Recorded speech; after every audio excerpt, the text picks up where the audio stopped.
l'exercice 11. Un dynamomètre calibré pour mesurer des forces entre 0 et 50 newtons est constitué d'un ressort ayant une élongation maximale de 10 cm.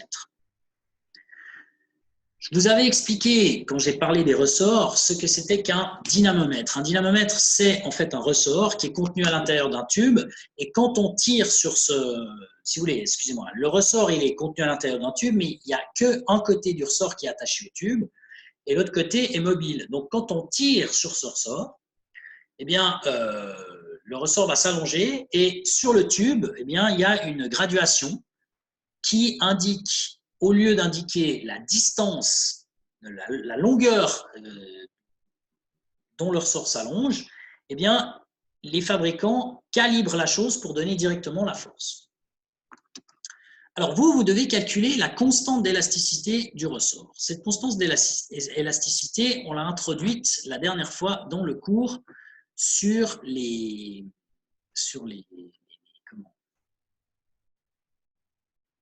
ressorts annoncés. Après, en fait, c'est ici. Voilà.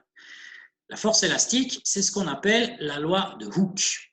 Le point important de cette histoire, c'était ça, en fait. Et la formule qu'on va utiliser, c'est celle-ci. Quand vous tirez sur un ressort, vous avez déjà remarqué que le ressort, il est de plus en plus difficile à étirer. C'est-à-dire que plus on l'a étiré long, plus ça devient difficile de l'étirer. Et on peut démontrer, d'ailleurs on le ferait si on n'était pas confiné, on ferait un TP là-dessus, on peut démontrer que la déformation d'un ressort, c'est-à-dire ce qu'on mesure comme étant le delta X, en fait, dans la formule ici, eh bien, on peut démontrer que c'est proportionnel. Je vais faire ça en vert. C'est proportionnel à la force du ressort, qu'on appelle donc F ressort. C'est proportionnel à ça. Alors, mathématiquement, quand vous avez deux grandeurs qui sont proportionnelles, on écrit une grandeur est égale à une constante fois l'autre grandeur. Et cette constante, c'est justement la constante de proportionnalité. Alors ici, dans notre cas, cette constante de proportionnalité, on l'appelle K, et c'est une grandeur, en fait, qui est propre au ressort. C'est ce qu'on appelle la constante d'élasticité ou la raideur du ressort. Donc ça, c'est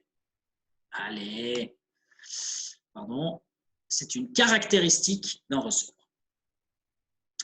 Alors, nous, on va appliquer ça. D'ailleurs, c'est ce qu'on doit calculer. Ici, c'est la constante d'élasticité, donc on doit calculer le K ici. Alors, comment procéder? Eh bien, en fait, je vous remonte la donnée. La donnée, c'est quelle est la constante d'élasticité du ressort ici. Voilà. Alors, comment faire? Eh bien, je vais chercher le corrigé. Et donc, dans notre corrigé, on a la situation suivante. Donc, on va appliquer la loi de Hooke. Attendez, je vais peut-être quand même descendre. Non, je me suis un peu trompé, je voulais faire ça. Il n'y a pas moyen. Bon, faisons comme ça pour l'instant. OK. Alors, vous avez le ressort qui est au repos. Il a une certaine taille, comme ça. Ensuite, ce ressort, on tire dessus en exerçant sur lui une force extérieure que j'ai appelée F-app. On applique une force, app comme applique. On applique une force pour étirer le ressort. Qu'est-ce qui se passe? Eh bien, le ressort, il prend une nouvelle taille. Et sa nouvelle taille, elle est ici. Non, pardon, c'est pas ça que je voulais faire, c'est ça.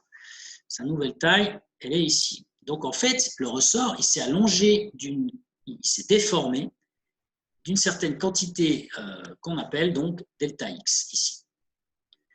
Et qu'est-ce qui se passe? Eh bien, lui, il devient de plus en plus dur à étirer. Et pourquoi est-ce que c'est de plus en plus dur? Parce que justement, il exerce une force que je ne devrais peut-être pas faire. Je vais faire en vert, en fait, pour pas qu'on confonde avec l'autre. Il exerce une force qui est donc la force du ressort ici. Et d'après la loi de Hooke, eh bien, cette force du ressort, elle est reliée au delta X par une constante qu'on appelle la constante d'élasticité, le K qu'il y a ici. Alors, dans cette formule, il y a un moins, Parce qu'ici, vous voyez, il s'agit des vecteurs. Hein. Donc, ça veut dire que, comme vous pouvez le voir ici, le vecteur vert, il est dans le sens opposé au vecteur bleu. Et c'est la raison pour laquelle il y a un moins. Mais si maintenant, on s'intéresse uniquement à la norme des vecteurs, eh bien, cette constante d'élasticité K, on la trouve dans cette formule qu'il y a ici, qui est donc la loi de Hooke, dans laquelle on considère uniquement la norme.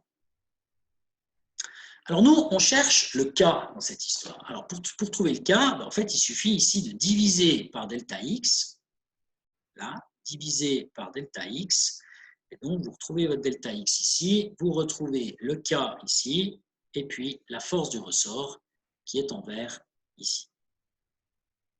On a cette formule qui va nous permettre de calculer K. Il reste à savoir quelle est la force du ressort et quel est le delta X, c'est-à-dire quelle est la déformation. Alors pour ça, il faut retourner à la donnée, ici. Voilà. Alors, la donnée, elle dit que quand on exerce une force de... Donc le dynamomètre, il est fait pour mesurer les forces entre 0 et 50 newtons. Donc évidemment, si c'est 0 newton, ça veut dire qu'on ne touche pas le ressort, hein, ça veut dire qu'on exerce 0 force dessus. Donc la plus grande force qu'on peut exercer sur lui, c'est 50 newtons. Ça, c'est la force du ressort. Et quand on tire dessus avec 50 newtons, bah, c'est là qu'il va s'allonger au maximum. Et cette élongation maximale, je crois que je l'avais dessinée en bleu, hein, si je me rappelle bien, eh bien, cette élongation maximale qui correspond justement à cette force, eh bien, c'est la valeur de 10 cm. Ça, c'est le delta X. Alors, nous, on veut la constante d'élasticité en newton par mètre. Alors, que doit-on faire en fait? Eh bien, ce qu'on doit faire, on doit... Là, il faut que je descende un petit peu. Hein. Alors, hop. Donc, on a cette formule. F ressort ici, ça, sur delta X égale K. Alors maintenant, la force maximale, je vous ai dit, c'est 50 newtons et ça correspond à une élongation de 10 cm. 10 cm en mètres, ça fait 0,1 mètre. Donc maintenant, on injecte ce 0,1 et ce 50 dans la formule qu'il y a ici. C'est ce que j'ai fait là. Oups. Comme ça, voilà. Alors, la force, 50 newtons. L'élongation, 0,1 mètre. Vous divisez 50 par 0,1, vous trouvez 500. Et 500 quoi? Eh bien, on a des newtons et puis, justement, on a transformé les 10 cm en mètres parce que la donnée était d'exprimer cette constante K en newtons par mètre. Donc, c'est pour ça que j'ai fait cette transformation. Et donc, le résultat, c'est 500 newtons par mètre. Donc, ça veut dire que ce ressort, si vous tirez dessus avec 500 newtons, il va s'allonger d'1 mètre. S'il ne casse pas avant, hein, bien entendu. Alors ensuite, je continue avec la question B. Il ne veut pas, s'il vous plaît. Voilà. Alors, pour ce qui est de la question B, alors, de combien de millimètres s'allonge-t-il ce ressort si on les tire avec une force de 17 newtons? Alors déjà, vous voyez que 17 newtons, c'est une force qui est plus petite que les 50 newtons qui est finalement la force maximale. Donc, c'est possible de faire ce calcul. Alors, avant de commencer, je fais une toute petite remarque, parce que vous n'êtes pas la première classe que j'ai avec qui je fais cet exercice. Et très souvent, il y a des élèves qui appliquent ce qu'on appelle la règle de 3. Alors, moi, j'ai rien contre le fait que vous appliquiez la règle de 3, parce que finalement, c'est correct. Ce que traduit en fait la loi de Hooke, c'est une loi de proportionnalité, et justement, les règles de 3, elles sont là pour exprimer des rapports de proportionnalité. Donc, c'est tout à fait correct d'utiliser ça. Néanmoins, je ne suis quand même pas très favorable avec ça. Hein. Ce que je veux dire par là, c'est que je ne vous enlèverai pas les points si vous l'appliquez correctement et que vous trouvez la bonne réponse. mais je ne vous encourage pas vraiment à l'utiliser, cette règle de 3. Je vous encourage plutôt à appliquer la loi de Hooke de manière stricte. Premièrement, parce que voilà, les règles de 3, c'est un peu ce qu'on voit à l'école, donc c'est un peu simpliste. Et puis, deuxièmement, des fois, il y a moyen finalement de l'appliquer à l'envers, en fait, cette règle de 3. Et donc, c'est la raison pour laquelle je vous conseille plutôt de vous familiariser avec la loi de Hooke. Donc, combien de millimètres? Qu'est-ce qu'on cherche donc ici? Si on cherche combien de millimètres s'allonge-t-il, eh bien, ça veut dire qu'on cherche le delta X cette fois. Le K, on le connaît parce que c'est toujours le même ressort, on l'a calculé à la partie A. Donc, comme on connaît le K et qu'on cherche le delta X pour une force de 17 newtons, évidemment, cette force, c'est la force F qui apparaît dans la formule, eh bien, en retournant la formule, on peut assez facilement calculer l'élongation.